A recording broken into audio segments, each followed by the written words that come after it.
CNG থেকে নামছে। জি ভাই। সিয়ামের সাথে রিপনের মুভির ভিডিও ছিল, প্রমোশনাল ভিডিও, মানে সিয়ামের ভিডিও তার মুভি প্রমোট করার জন্য কাজ করছিল কে? রিপন ভিডিও।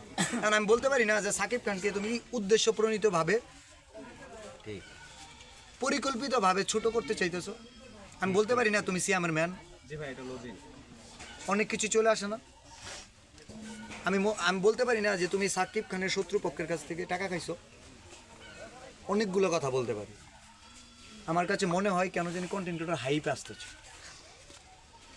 পাবলিক না খাইলে কন্টেন্ট ক্রিয়েশন বাদ দাও। এর তার নাম ব্যবহার করে ভিউ কমানোর কোনো দরকার নেই। আমি এই কথাগুলো বলতাম না, আমার ভিউর দুর্ভিক্ষ নাই। আমার ভিউর দুর্ভিক্ষ নাই।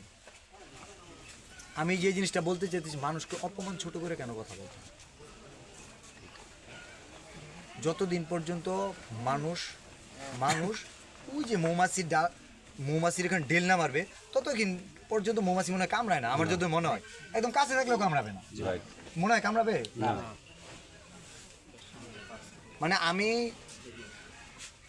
আমি সাকিব খানেরও ফ্যান, আমি রিপন মিডিয়ারও ফ্যান।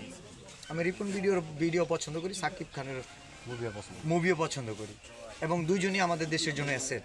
বাট বিষয়টা হচ্ছে, সাকিব খান তোমার জায়গায় থাকলে কোনোই বলতো না যে ও ছবি তুলতে দেয়। হইতে পারে না, সাকিব খানের জীবনে হইতে পারে না এমন। তুমি যদি সাকিব খানের দেখা পাও, তাহলে সাকিব খানের ক্যারিয়ারে জীবনে তার চেয়ে অনেক বড় মাপের মানুষের দেখা